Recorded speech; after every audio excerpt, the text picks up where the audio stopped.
सभी मसीही भाई बहनों को यीशु के नाम में शालोम, प्रेज द लॉर्ड, जय मसीह की। यीशु द सेवियर मिनिस्ट्री और प्रभु यीशु मसीह में आपका भाई जेम्स आप सभी का इस बाइबल अध्ययन कार्यक्रम में एक बार फिर से बहुत बहुत स्वागत और परमेश्वर का धन्यवाद करते हैं। मेरे प्यारे भाई बहनों, हम अध्ययन कर रहे हैं पतरस की पहली पत्री का और एक छोटी सी प्रार्थना के साथ आज के अध्ययन को हम शुरू करेंगे। हालेलुया, धन्यवाद पिता परमेश्वर, धन्यवाद करते हैं आपके अद्भुत रीति वाले प्रेम के लिए जो आपने अपने इकलौते पुत्र को देकर हम सभी पर प्रकट किया। धन्यवाद करते महान पिता परमेश्वर आपके अनुग्रह, आपके महान प्रेम, आपकी तमाम आशीषों के लिए। धन्यवाद करते हैं पिता परमेश्वर इस बाइबल अध्ययन कार्यक्रम के लिए जिससे हम आशीषित हो रहे हैं। होने दीजिए महान पिता परमेश्वर आज के अध्ययन में पवित्र आत्मा हमारी मदद करे, अगुवाई करे, सहायता करे और वचनों को सत रीति से सिखाए ताकि हम आपके ग्रहण योग्य बने न पाए। पिता परमेश्वर सारी व्यवस्थाओं को, रिकॉर्डिंग किए जाने को पिता परमेश्वर हर एक बात को हम आपके जोरावर हाथों में सौंपते हैं। आप हमारी मदद कीजिए, आप हमारी अगुवाई कीजिए। सारा आदर देते हैं, सारी महिमा देते हैं और इस प्रार्थना को यीशु के सामर्थी नाम में मांगते हैं, आमीन।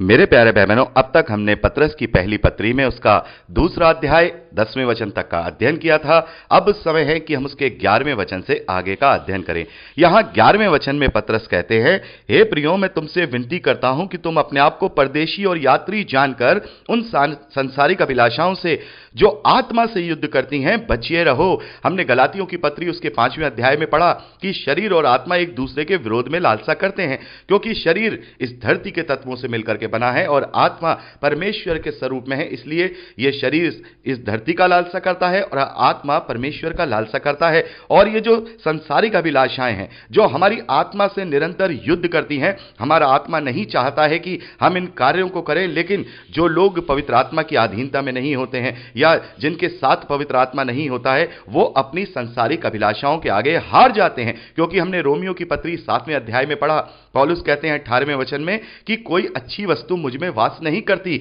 इसीलिए जो मैं इच्छा करता हूं भले कामों की वो मुझसे बन नहीं पड़ते हैं, क्योंकि मेरे अंदर कोई अच्छी वस्तु वास नहीं करता है। तो मेरे प्यारे भाई बहनों, ये अंतर्मन हमारा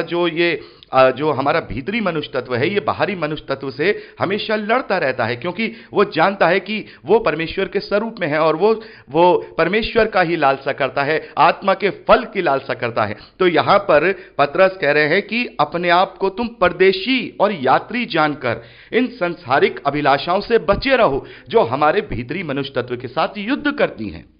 मेरे प्यारे भाई बहनों, यदि हमने जो मसीही विश्वासी हैं इस सच्चाई के साथ अपने जीवन को जी लिया, इस सच्चाई को अपने जीवन में ग्रहण कर लिया कि हमारा ये जो जीवन है एक यात्रा के समान है, परदेशी के समान है, तब हम अपने उस असली पड़ाव तक पहुंचेंगे जो अनंत जीवन का पड़ाव है। मेरे प्यारे भाई बहनों, एक यहां पर हम एग्जाम्पल लेंगे। जैसे दिल्ली से मुंबई के लिए कोई ट्रेन चलती है और उसमें कोई यात्री सवार होता है और वो उस ट्रेन में बैठता है और वो किस लिए बैठता है कि मुझे मुंबई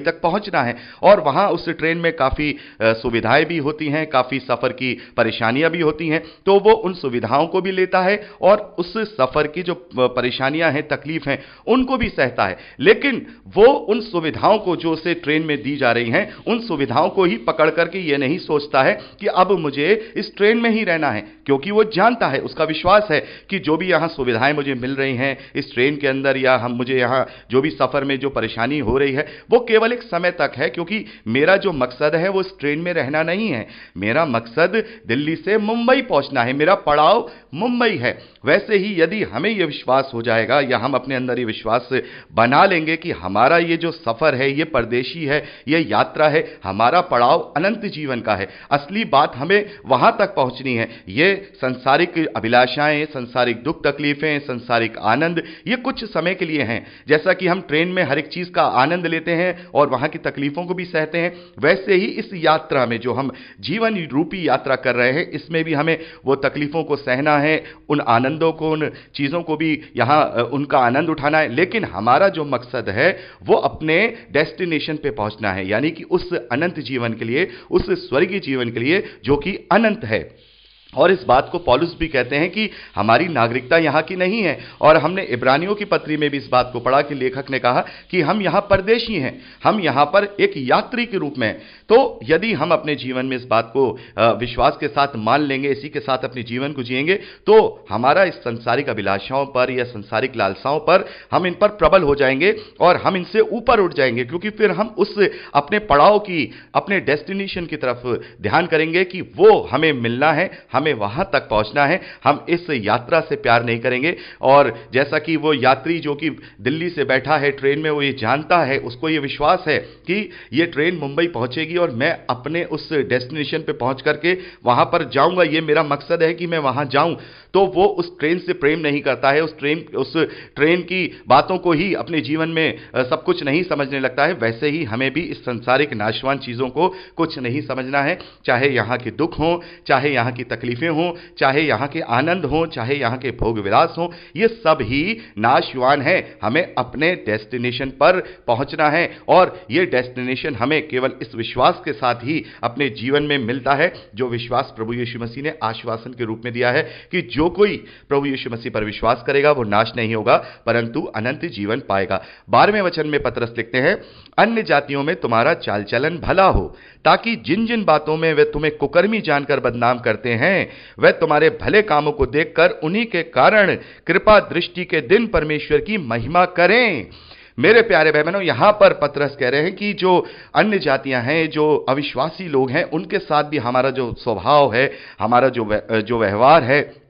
चाल चलन है, वो अच्छा होना चाहिए। क्योंकि जब तुमने प्रभु यीशु मसीह को ग्रहण नहीं किया था, तब तक तुम्हारे जो पुराने मनुष्य तत्व के कार्य थे, उनकी वजह से वो तुम्हारी बुराई करते थे, वो तुम्हें बुरा बुरा कहते थे। लेकिन अब जब तुमने अपने पुराने मनुष्य तत्व को उतार दिया है, नई सृष्टि बन गए हो प्रभु यीशु मसीह में, नए चाल चलन, नए स्वभाव में तुम नया जीवन पा चुके हो, तो फिर तुम्हारे अंदर पवित्र आत्मा का जो फल है उसके चिन्ह दिखाई देने चाहिए, ताकि उन्हें देखकर, जो तुम्हारे उन बुरे कामों को देख करके तुम्हारे जो बदनामी करते थे, तुम्हें बुरा बुरा कहते थे, उन भले कामों को देखने के कारण कृपा दृष्टि के दिन परमेश्वर की महिमा करें। कृपा दृष्टि यानी कि उस न्याय के दिन, उस न्याय के दिन वो लोग इस बात को कहेंगे, वो लोग इस बात को कहेंगे कि हम ये देखते थे कि हमने इस मसीह विश्वासी को इस प्रकार से बड़ा नम्रता के साथ, बड़े दीनता के साथ, बड़े प्रेम के साथ व्यवहार करते हुए देखा, लेकिन हमने अपने जीवन को नहीं जिया। क्योंकि हम देखते हैं कि हर एक घुटना उसके आगे टिकेगा, हर एक जीभ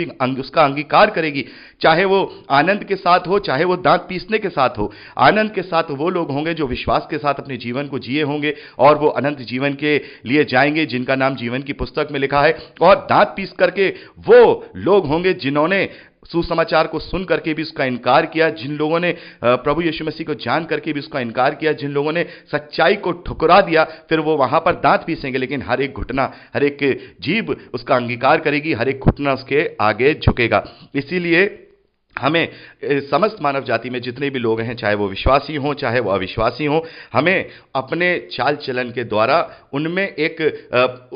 प्रभु की महिमा करानी है। मेरे प्यारे भाई बहनों, जब वो हमारे चाल चलन को देखेंगे, जब हमारे स्वभाव को देखेंगे, जब हमारे चरित्र को देखेंगे, तब वहां पर वो हमारी महिमा नहीं करेंगे, वो हमारी बढ़ाई नहीं करेंगे, बल्कि उस प्रभु यीशु की महिमा करेंगे, उस प्रभु यीशु मसीह की बढ़ाई करेंगे, जिसके कारण हम ऐसे हैं। आगे 13वें और 14वें वचन में पतरस लिखते हैं, प्रभु के लिए मनुष्यों के ठहराए हुए हर एक प्रबंध के अधीन रहो, राजा के इसलिए कि वह सब पर प्रधान है, और हाकिमों के क्योंकि वह कुकर्मियों को दंड देने और सुकर्मियों की प्रशंसा के लिए उसके भेजे हुए हैं। मेरे प्यारे भाई बहनों, जब हमने रोमियो की पत्री उसका 13वां अध्याय उसके पहले वचन से लेकर 5वें वचन तक का अध्ययन किया था, तो वहां पर भी पौलुस ने इसी बात को कलीसिया को लिखा था। हमें अपने देश की कानून व्यवस्था का सम्मान करना है, हमें अपने संविधान का सम्मान करना है, हमें जो भी यहां पर कानून व्यवस्था है उसके ही अधीन रहकर अपने जीवन को जीना है। हमने वहां पर बहुत अच्छे से एक्सप्लेन इस बात को किया था। और बाइबल की शिक्षाएं एकमात्र ऐसी पुस्तक है जो हमें हर एक तरीके से जीने के लिए प्रेरणा देता है। वो अपने देश से प्रेम करने की भी प्रेरणा देता है, वो अपने संविधान की सम्मान करने की प्रेरणा देता है, वो अपने राजा या अपने हाकिमों का अधीन रहने की प्रेरणा देता है। तो बाइबल हर एक रीति से मसीही विश्वासियों को भला और भलाई के लिए ही प्रेरित करता है। किसी भी रीति से उन्हें यह नहीं कहता है कि तुम इस तरीके से जियो या उस तरीके से जियो, नहीं। आत्मिकता में में जैसे वो हमें प्रबल करता है, वैसे ही हमें संसारिक चीजों में भी वो अधीन रहने की आज्ञा देता है, ताकि हर एक प्रकार से, चाहे वो आत्मिकता हो, चाहे वो संसारिक जीवन या चाल चलन हो, हर एक में हम प्रभु को महिमा देने पाएं। और यहां पर पतरस ने लिखा है प्रभु के लिए। और ये सब हम क्यों करेंगे? प्रभु को महिमा देने के लिए। क्योंकि जब हम ऐसा करेंगे, अपने प्रेम को या अपने उस सम्मान को जो हमारे देश के प्रति है, हमारे संविधान के प्रति है, जब हम इसको अपने कामों से प्रकट करेंगे, तब लोग इस बात को कहेंगे, लोग इस बात को महसूस करेंगे कि मसीही विश्वासी ऐसे होते हैं। तब इनडायरेक्टली वे में प्रभु की ही महिमा होगी, प्रभु की ही वहां पर महिमा होगी। तो ये सारी चीजें हम जो करते हैं वो प्रभु के लिए ही करते हैं। हम जो यहां जो जीवन जीते हैं, जैसे पौलुस ने कहा कि हम जो जीते हैं वो प्रभु के लिए जीते हैं, और जो हम मरते हैं वो भी, हमारा जीवन भी प्रभु के लिए है, क्योंकि हम उसी के साथ बादलों में उसी के साथ मिलेंगे। आगे 15वें वचन में पतरस लिखते हैं, क्योंकि परमेश्वर की इच्छा यह है कि तुम भले काम करने के द्वारा निर्बुद्धि लोगों की अज्ञानता की बातों को बंद कर दो। यहां पर पतरस कह रहे हैं क्योंकि परमेश्वर की इच्छा यही है कि हम अपने भले कामों के द्वारा, हम अपनी नम्रता के द्वारा, अपने प्रेम के द्वारा उन निर्बुद्धि लोगों को जो कि अविश्वासी हैं, जो कि प्रभु को नहीं जानते हैं, गलत तरीके से चलते हैं, वो उनके बीच में जब हम ये भलाई के काम करेंगे या उनसे प्रेम की बातें करेंगे, उनसे नम्रता की बातें करेंगे, तो हम उन अज्ञानता को, जो उनकी अज्ञानता की बातें हैं, उनको बंद करेंगे। उनके जो हमारे खिलाफ जो वो बात कर सकते हैं या हमारे विरोध में जो बात कर सकते हैं, उन बातों को बंद करेंगे। और सबसे बड़ी बात, हम ऐसी रोशनी बन जाएंगे, हम ऐसी ज्योति बन जाएंगे जिनसे कि उन निर्बुद्धि लोगों के मनों में भी वो रोशनी फैला सकती है, या उन्हें रोशन कर सकती है, उन्हें सोचने पर मजबूर कर सकती है कि मसीही विश्वासी ऐसे क्यों होते हैं, मसीही विश्वासी इस प्रकार से जो है अपने जीवन को नम्रता, दीनता के साथ कैसे जी सकते हैं, बिल्कुल अनुशासन के साथ, बिल्कुल सही रीति से। तो वो उनके लिए एक सबक होगा, उनके लिए वो एक प्रेरणा होगी, ताकि वो भी प्रभु को जान पाए, प्रभु को पहचान पाए। यानी कि हर एक रीति से हमें अपने चाल चलन से, अपने व्यवहार से, अपने कार्यों से प्रभु को महिमा देना है। 16वें वचन में यहां पतरस लिखते हैं, अपने आप को स्वतंत्र जानो,